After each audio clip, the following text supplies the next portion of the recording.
पिछली वीडियो में हमने देखा था कि 10 संभाग थे और आज हम पढ़ेंगे जबलपुर संभाग के बारे में। तो आज जबलपुर संभाग में कितने ज़िले हैं और उन ज़िलों की पूरी डिटेल आज हम पढ़ेंगे। तो देखते हैं जबलपुर संभाग के बारे में क्या क्या बातें हैं। तो सबसे पहली बात, यह क्षेत्रफल में सबसे बड़ा है।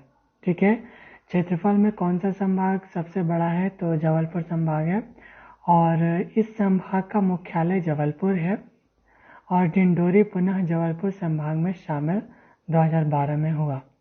तो एक जिला फिर से इस संभाग में शामिल होता है और उस जिले का नाम क्या है? डिंडोरी। ठीक है, वो कब हुआ? 2012 में। ठीक है, तो 2012 में कोई जिला जबलपुर संभाग में शामिल हुआ, उसका नाम है डिंडोरी। ठीक है, आगे इसमें टोटल 8 ज़िले हैं। इस संभाग में टोटल 8 ज़िले हैं। तो देखते हैं कौन कौन से ज़िले हैं। तो जबलपुर है सबसे पहला, कटनी है, नरसिंहपुर है, छिंदवाड़ा है, सिवनी है, डिंडोरी है, मंडला है और बालाघाट है। तो ये 8 ज़िले हैं, इन सबको मिलाकर के जबलपुर संभाग बना। ठीक है, तो सबसे पहले हम जबलपुर के बारे में पढ़ेंगे और बारी बारी से सारे ज़िलों की पूरी डिटेल देखेंगे। तो सबसे पहले जबलपुर ज़िले के बारे में देखते हैं। जबलपुर ज़िले में सबसे पहली बात है कि ये क्या है? सांस्कृतिक राजधानी है। एमपी की, मध्य प्रदेश की सांस्कृतिक राजधानी क्या है? जबलपुर है। ठीक है, जबलपुर को आचार्य विनोबा भावे ने संस्कारधानी का नाम दिया था। तो संस्कारधानी का नाम किसने दिया था? आचार्य विनोबा भावे ने। ठीक है, फिर जबलपुर का पूर्व नाम त्रिपुरी था जब हैहय वंश का राज्य था। ठीक है, तो त्रिपुरी इसका पहले का नाम है और ये बहुत ज़्यादा प्राचीन है। फिर हैहय वंश के बारे में थोड़ा जान लेते हैं। हरिवंश पुराण के अनुसार हैहय 3 भाई थे, जिनमें हैहय सबसे छोटे भाई थे। हैहय के शेष 2 भाई महाहय एवं वेणुहय थे, जिन्होंने अपने अपने नए वंशों की परंपरा स्थापित की है। हैहय वंश के सर्वाधिक सम्मानीय राजा सहस्त्रार्जुन जी महाराज हैं, जिनके विषय में रामायण के लंका कांड में हनुमान रावण संवाद और अंगद रावण संवाद के उल्लेख है कि उन्होंने रावण के साथ युद्ध में रावण को परास्त किया था। तो ये चीज़ इतनी पुरानी है। आगे देखते हैं। जबाली ऋषि के नाम पर इसका नाम जबालीपुरम था। ठीक है, एक ऋषि थे जबाली, उनके नाम पर जबालीपुरम हुआ, फिर बाद में यह जबलपुर हो गया। ठीक है, फिर यह महाकौशल क्षेत्र के नाम से भी जाना जाता रहा है। तो तीन नाम हो गए इसके, त्रिपुरी और जबालीपुरम और महाकौशल। तो ये सब पहले के नाम हैं और जबलपुर तो अभी के हैं। फिर आगे देखते हैं, राष्ट्रीय राजमार्ग जबलपुर से कौन कौन से गुजरते हैं। अब जबलपुर ज़िले की बात करते हैं। अब जबलपुर ज़िले की बात कर रहे हैं, तो राष्ट्रीय राजमार्ग कौन कौन से गुजरते हैं जबलपुर ज़िले से। तो पहला है NH12, NH12A, NH30 और NH45। तो ये 4 राष्ट्रीय राजमार्ग गुजरते हैं जबलपुर ज़िले से। ठीक है, NH12, NH12A, NH30 और NH45। तो आगे देखते हैं, ये 4 राष्ट्रीय मार्ग याद हो गए। जबलपुर में बहने वाली नदियाँ। अब नदियों की बात करें तो प्रमुख कौन सी है? नर्मदा है और केन है। ठीक है, 2 नदियाँ हैं, नर्मदा और केन, ये जबलपुर से बहती हैं। तो सबसे पहले हम नर्मदा की बात करते हैं। तो नर्मदा मध्य भारत के मध्य प्रदेश और गुजरात राज्य में बहने वाली एक प्रमुख नदी है। ठीक है, नर्मदा मध्य भारत के मध्य प्रदेश और गुजरात राज्य कौन कौन? मध्य प्रदेश और गुजरात राज्य में बहने वाली एक प्रमुख नदी है। ठीक है। मैकल पर्वत के अमरकंटक शिखर से नर्मदा नदी की उत्पत्ति हुई है। अमरकंटक से इसकी उत्पत्ति हुई है। इसकी लंबाई प्रायः 1312 किलोमीटर है। यह नदी पश्चिम की तरफ जाकर खंबात की खाड़ी में गिरती है। ये किस तरफ बहती है? पश्चिम की तरफ। और कहाँ गिरती है? खंबात की खाड़ी में। ये क्रिएट कहाँ हुई? उद्गम कहाँ है इसका? अमरकंटक में। और गुजरात और मध्य प्रदेश इन दोनों की प्रमुख नदी है। तो आगे देखते हैं और नर्मदा के बारे में। नर्मदा जिसे रेवा के नाम से भी जाना जाता है। नर्मदा का दूसरा नाम क्या है? रेवा। मध्य प्रदेश राज्य में इसके विशाल योगदान के कारण इसे मध्य प्रदेश की जीवन रेखा भी कहा जाता है। ठीक है। इसका बहुत बड़ा योगदान है मध्य प्रदेश के लिए और इसके वजह से बहुत सारी जड़ी बूटियां भी और औषधियां उत्पन्न होती हैं। आगे, यह उत्तर और दक्षिण भारत के बीच एक पारंपरिक सीमा की तरह कार्य करती है। ठीक है। एक पारंपरिक सीमा की तरह काम करने वाली नदी नर्मदा नदी है और दक्षिण और उत्तर भारत के बीच के। ठीक है। आगे, नर्मदा नदी का स्रोत क्या है? कहाँ से इसका उद्गम है? नर्मदा कुंड से है और अमरकंटक में। तो ये है नर्मदा का उद्गम स्थल और यहाँ पे नर्मदा माता का बहुत बड़ा मंदिर है और यहाँ पे भगवान शिव का भी बहुत बड़ा तीर्थ है और ये भगवान शिव की पुत्री कहलाती हैं। आगे देखते हैं। ये नर्मदा का मैप है और केन नदी के बारे में बात करते हैं तो केन यमुना की एक उप नदी या सहायक नदी है जिसका उद्गम विंध्याचल पर्वत से होता है। केन यमुना की एक उप नदी या सहायक नदी है। ठीक है। जिसका उद्गम विंध्याचल पर्वत से होता है तथा यह बुंदेलखंड क्षेत्र से गुजरते हुए यमुना नदी में मिल जाती है। ठीक है। यमुना नदी में मिल जाती है केन नदी और बुंदेलखंड क्षेत्र से गुजरते हुए। ठीक है। आगे ये मैप है, केन नदी को हम देख सकते हैं। और आगे सिहोरा, जबलपुर जिले में सिहोरा एक जगह है, उसके बारे में देखते हैं कि प्राचीनतम चीज़ें क्या हैं। इसमें है विष्णु वराह मंदिर है। सिहोरा में विष्णु वराह मंदिर है जो कि बहुत प्राचीन है। और जबलपुर ज़िले का अगर तीवर जगह की बात करें, तीवर की, तो तीवर में क्या प्राचीन है, क्या इम्पोर्टेंट चीज़ है? तो प्राचीन राजधानी है तीवर। तीवर एक टाइम की राजधानी रह चुकी है, प्राचीन राजधानी है। और त्रिपुर सुंदरी देवी माँ का मंदिर है। ठीक है। त्रिपुर सुंदरी देवी माँ का मंदिर है तीवर में। और खमरिया की बात करें तो खमरिया इम्पोर्टेंट है क्योंकि यहाँ पे एक इम्पोर्टेंट चीज़ है, गवर्नमेंट ऑर्डिनेंस फैक्ट्री है। ठीक है। गवर्नमेंट ऑर्डिनेंस फैक्ट्री कहाँ पे है? खमरिया में है। फिर अंतर्राष्ट्रीय गेहूं एवं मक्का अनुसंधान केंद्र है जो कि प्रस्तावित है। आगे देखते हैं भेड़ाघाट। अब भेड़ाघाट एक जगह है, उसकी देखते हैं उसमें क्या है। उसमें कुछ प्राचीनतम चीज़ है। भेड़ाघाट भारत के मध्य प्रदेश राज्य के जबलपुर जिले में स्थित एक नगर है। यह जिले के मुख्यालय जबलपुर से लगभग 20 किलोमीटर दूर नर्मदा नदी के किनारे बसा हुआ है। ठीक है। यह एक पर्यटक स्थल है। यह एक पर्यटक स्थल है और यहाँ के धुआंधार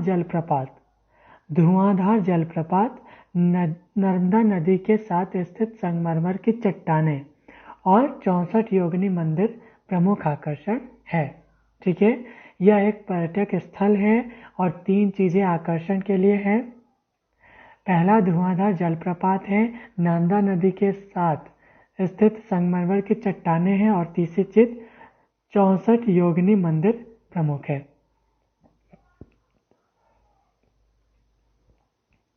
आगे देखते हैं सफ़ेद संगमरमर। तो ये तस्वीर में हम देख सकते हैं सफ़ेद संगमरमर कुछ इस तरह से होता है और तिलवारा घाट की बात करें तो यहाँ पे क्या इंपॉर्टेंट चीज़ें हैं जो कि जबलपुर में हैं। तो महात्मा गांधी की अस्थियां नर्मदा में प्रवाहित है। ठीक है, तिलवारा घाट पे ही महात्मा गांधी की अस्थियां नर्मदा में प्रवाहित हुई थी। और दूसरी इंपॉर्टेंट बात है, त्रिपुर कांग्रेस अधिवेशन हुआ था 1939 वाला। ठीक है, 1939 वाला जो त्रिपुर कांग्रेस अधिवेशन हुआ था वो तिलवारा घाट पे ही हुआ था। और माला देवी मंदिर है, माला देवी मंदिर है जो कि बहुत ज़्यादा प्राचीन है। और पीजन हरि जैन मंदिर है, ये भी बहुत इम्पोर्टेंट है, बहुत ज़्यादा इम्पोर्टेंट है पीजन हरि जैन मंदिर। ठीक है, तो ये भी कहाँ है, तिलवारा घाट पे है। और टीगवा की बात करते हैं तो टीगवा में क्या इम्पोर्टेंट चीज़ है, गुप्तकालीन विष्णु मंदिर है, गुप्तकालीन विष्णु मंदिर है। ठीक है, कहाँ पे, टीगवा में। और ये है माला देवी का मंदिर जिसकी खासियत है, जिसकी इम्पोर्टेंट बात है कि ये मूर्ति नवरात्रि के टाइम 3 बार अपना कलर चेंज कर देती है, 3 बार कलर चेंज हो जाता है। और ये और अभी तक पता नहीं लग पाया है कि ये कैसे होता है। आगे देखते हैं बरगी की बात करें तो नर्मदा पर अवंतीबाई सागर परियोजना है, डैम है। और बरगी बांध भारत के मध्य प्रदेश में नर्मदा नदी पर बनने वाले 30 प्रमुख बांधों की श्रृंखला में से पहले पूर्ण किए गए बांधों में से एक है। ठीक है, बरगी बांध को रानी अवंतीबाई परियोजना के नाम से भी जाना जाता है। बरगी बांध नर्मदा नदी पर बना हुआ है। बरगी बांध कहाँ बना हुआ है, नर्मदा नदी पर।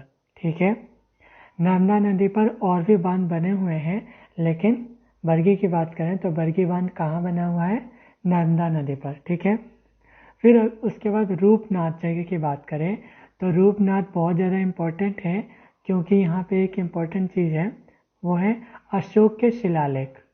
ठीक है, अशोक के शिलालेख हैं रूपनाथ जगह पे। ठीक है, फिर उसके बाद बरेल की बात करें, बरेल जो कि जबलपुर में है, तो उसमें क्या इम्पोर्टेंट चीज़ है, बरेल क्यों जो कि जबलपुर में है, तो बरेल की क्या इम्पोर्टेंस है, उसकी क्या खासियत है। तो रानी दुर्गावती की समाधि है जो बहुत ज़्यादा प्रसिद्ध हैं। रानी दुर्गावती, उनके विवाह के 4 साल बाद उनके पति का देहांत हो गया था, तो उन्होंने अपने बच्चे को सिंहासन में बिठा के उनकी संरक्षिता के रूप में उन्होंने राज्य किया और बहुत अच्छा चलाया था राज्य को। और इनके टाइम में बहुत ज़्यादा उन्नति हुई थी राज्य की।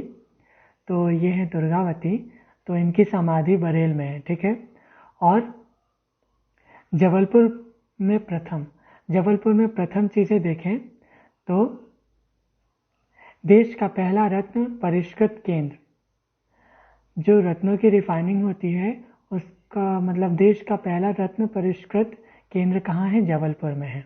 ठीक है, रिफाइनिंग वाला केंद्र कहाँ है, जबलपुर में है। और जनगणना 2011 के अनुसार मध्य प्रदेश का सबसे साक्षर जिला 81.1% है। ठीक है, 2011 के अनुसार। और देश का प्रथम पुनर्वास विकलांग केंद्र कहाँ पे है, जबलपुर में है। देश का प्रथम पुनर्वास विकलांग केंद्र कहाँ पर है, जबलपुर में है। और क्षेत्रफल में मध्य प्रदेश का सबसे बड़ा संभाग क्या है, जबलपुर है। ठीक है, और वनडे गवर्नेंस लागू करने वाला देश का पहला है जबलपुर। ठीक है, आगे देखते हैं जबलपुर विशिष्ट तथ्य। तो इसमें कुछ इम्पोर्टेंट तथ्य हैं, बातें हैं, वो देख लेते हैं। तो जबलपुर में इम्पोर्टेंट बातें क्या हैं, पहली बात भारी वाहन कारखाना है। ठीक है, भारी वाहन कारखाना है जबलपुर में। तो उस कारखाने में कुछ इस तरह के वाहन बनते हैं जो कि डिफेंस के लिए है। और पोस्ट एवं टेलीग्राफ वर्कशॉप है, जबलपुर में पोस्ट एवं टेलीग्राफ वर्कशॉप है। और नीचे है गन कैरेज एवं ऑर्डिनेंस फैक्ट्री है। गन कैरेज एवं ऑर्डिनेंस फैक्ट्री भी जबलपुर में है। तो इस फैक्ट्री में कुछ इस तरह की चीज़ें बनती हैं, गन है ये। और आगे देखते हैं, मध्य प्रदेश उच्च न्यायालय की स्थापना 1956 में जबलपुर में हुई थी। जब एमपी बना था, मध्य प्रदेश का पुनर्गठन हुआ था, तब उच्च न्यायालय की स्थापना हो गई जबलपुर में और उसी साल में। और महात्मा गांधी सामुदायिक विकास परीक्षण केंद्र है जबलपुर में। मध्य प्रदेश का दूसरा पशु चिकित्सा महाविद्यालय है, पहला महू में है। ठीक है, कहाँ? जबलपुर में। थल सेना का शस्त्र स्कूल है। थल सेना का शस्त्र स्कूल कहाँ है? जबलपुर में है। और सुभद्रा कुमारी चौहान समारोह जबलपुर में होता है। सुभद्रा कुमारी जो कि फेमस कवयित्री थी, और उनका जो समारोह है जबलपुर में होता है। रानी दुर्गावती अभयारण्य का कुछ भाग जबलपुर में है। ठीक है, रानी दुर्गावती का अभयारण्य का कुछ भाग जबलपुर में है। कृषि अभियांत्रिकी महाविद्यालय जबलपुर में है। ठीक है, कृषि अभियांत्रिकी महाविद्यालय जबलपुर में है। तो इतनी सारी बातें हैं जबलपुर के बारे में। आगे देखते हैं, आप इसको रीड करके दोबारा पढ़ के अच्छे से क्लियर कर सकते हैं। आगे है, जबलपुर में भारतीय चिकित्सा अनुसंधान परिषद का क्षेत्रीय मलेरिया अनुसंधान केंद्र, राष्ट्रीय खरपतवार नियंत्रण केंद्र और क्षेत्रीय स्पाइनल इंजरी केंद्र स्थापित है। तो जबलपुर में ये चीज़ें भी हैं। शंकर शाह तथा हिरदेन शाह ने आज़ादी की लड़ाई में अपना बलिदान दिया था। जबलपुर से 2 व्यक्तियों ने बलिदान दिया था जो कि प्रसिद्ध हैं, शंकर शाह तथा हिरदेन शाह। बलिदान तो बहुतों ने दिया होगा। और आगे है, भारतीय स्वतंत्रता आंदोलन का प्रसिद्ध झंडा सत्याग्रह 1923 में जबलपुर से प्रारंभ हुआ। ठीक है, जो झंडा सत्याग्रह 1923 है वो जबलपुर से ही प्रारंभ हुआ था। और आगे है, मध्य प्रदेश ग्रामीण विकास संस्थान यहाँ है। मध्य प्रदेश ग्रामीण विकास संस्थान है यहाँ पे। कहाँ पे? जबलपुर में। और कलचुरी वंश की राजधानी भी रहा है जबलपुर। जबलपुर राजधानी भी रहा है किसका? कलचुरी वंश का। ठीक है, और नेक्स्ट है, मध्य युग में गोंडवाना राज्य क्षेत्र का केंद्र बिंदु था। मध्य युग में गोंडवाना राज्य क्षेत्र का केंद्र बिंदु था। आगे देखते हैं, आप इसको पढ़ सकते हैं दोबारा। आगे है, प्रमुख आकर्षण। प्रमुख आकर्षण मतलब आकर्षण वाली चीज़ें जबलपुर में कौन कौन सी है। तो सबसे पहले बात करते हैं मदन महल की। तो ये है मदन महल, और इसको बनाने वाले कौन थे? मदन शाह थे। ठीक है, मदन शाह ने मदन महल बनाया था। और आगे देखते हैं, आगे है भेड़ाघाट जलप्रपात। जो आकर्षण का केंद्र है भेड़ाघाट जलप्रपात। तो ये है भेड़ाघाट जलप्रपात जो कि आकर्षण का केंद्र है। और नेक्स्ट है तिलवाड़ा घाट। तिलवाड़ा घाट है, तो ये है तिलवाड़ा घाट जो कि आकर्षण का केंद्र है। तो 3 चीज़ें हो गई। आगे बढ़ते हैं, जबलपुर में चौथी चीज़ है 64 योगिनी मंदिर। 64 योगिनी मंदिर बहुत ज़्यादा प्रसिद्ध है और महत्वपूर्ण भी है। यह है 64 योगिनी मंदिर। इसमें माता की 64 छोटी छोटी मूर्तियां हैं और वो बहुत ज़्यादा प्रसिद्ध है। ठीक है, आगे देखते हैं, विष्णु वराह मंदिर। इसमें जबलपुर में विष्णु वराह मंदिर है। ये है विष्णु वराह मंदिर।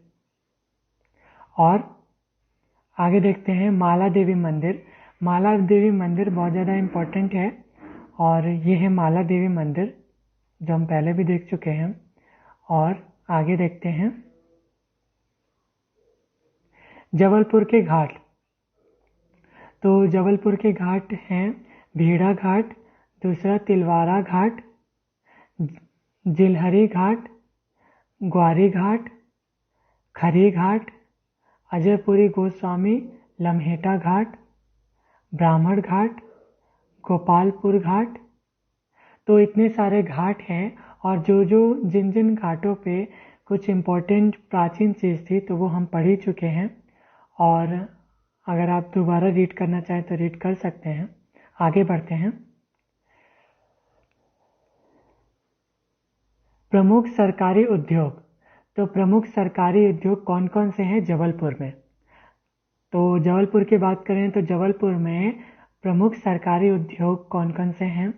पहला ऑर्डिनेंस फैक्ट्री है, तो हम पढ़ चुके हैं ऑर्डिनेंस फैक्ट्री के बारे में, और गन कैरिज फैक्ट्री है, यह भी पढ़ चुके हैं। तो प्रमुख सरकारी उद्योग कौन कौन से हैं? ऑर्डिनेंस फैक्ट्री और गन कैरिज फैक्ट्री, और नेक्स्ट है व्हीकल फैक्ट्री, और नेक्स्ट है एक्सप्लोसिव फैक्ट्री। तो इतनी सारी चीज़ें हैं जो गवर्नमेंट है और जबलपुर में है, ठीक है। Ordnance factory, gun carriage factory, vehicle factory, explosive factory. तो आगे देखते हैं। जबलपुर में बहने वाली नदियां हैं, ये क्वेश्चन है और ये ऑप्शन दिए जा रहे हैं। पहला नर्मदा, दूसरा केन, तीसरा बेतवा, चौथा नर्मदा और केन। केन और बेतवा, तो इनमें से कौन सा ऑप्शन सही है? तो ऑप्शन 4 सही है, नर्मदा और केन, ये दोनों जबलपुर में बहती हैं। नेक्स्ट क्वेश्चन देखते हैं। इनमें से कौन सा राष्ट्रीय राजमार्ग जबलपुर से नहीं गुजरता? तो NH34, NH12, NH12A की NH30। तो इनमें से आंसर कौन सा है? NH34 नहीं गुजरता, क्योंकि गुजरता कौन कौन सा है? NH12, NH12A, NH30 और एक और था NH45। तो ये हैं और इसका आंसर है NH34 जो कि नहीं गुजरता जबलपुर से। और आगे नेक्स्ट क्वेश्चन देखते हैं। नेक्स्ट क्वेश्चन है, मध्य युग में जबलपुर किस प्राचीन क्षेत्र का केंद्र बिंदु था? ठीक है, किस प्राचीन क्षेत्र का केंद्र बिंदु जबलपुर था मध्य युग में? तो गोंडवाना का था, विंध्यन शैली और कडप्पा का था, कि गोंडवाना एवं विंध्यन शैली का था? तो इसका आंसर है गोंडवाना। ठीक है, नेक्स्ट क्वेश्चन देखते हैं। जबलपुर के प्रसिद्ध स्थल मदन मोहन किला और संग्राम सागर का निर्माण किसने करवाया?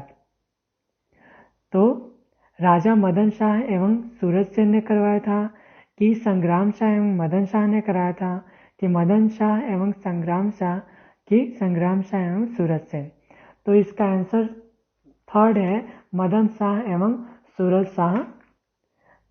तो मदन शाह ने मदन मोहन किला का किया था और संग्राम शाह ने संग्राम सागर का निर्माण करवाया था। तो ये है। नेक्स्ट क्वेश्चन देखते हैं, इसका आंसर ये है। नेक्स्ट क्वेश्चन, जबलपुर के संदर्भ में सही तथ्य क्या है? ऑप्शन है, पूर्व नाम त्रिपुरी हैहय वंश का राज्य, कलचुरी वंश की राजधानी, महाकौशल क्षेत्र। तो इनमें से सभी सही है या फिर इनमें से सभी गलत है? तो इसका आंसर है 4, इनमें से सभी सही है, क्योंकि पूर्व नाम त्रिपुरी था और कलचुरी वंश की राजधानी भी थी और महाकौशल के नाम से भी ये जाना जाता रहा है। ठीक है, तो इसका आंसर ये है। और जबलपुर में स्थित है क्या? पहला ग्रामीण विकास संस्थान, दूसरा सिहोरा, तीसरा खमरिया, चौथा इनमें से सभी। तो इसका आंसर है इनमें से सभी। खमरिया है ही जबलपुर में पढ़ चुके हैं, सिहोरा भी पढ़ चुके हैं और ग्रामीण विकास संस्थान भी है जबलपुर में। नेक्स्ट क्वेश्चन, तिलवारा घाट के बारे में सही कथन क्या है?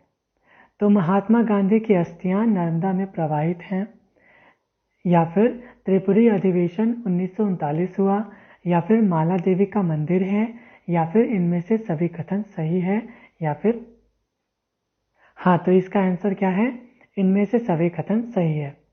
तो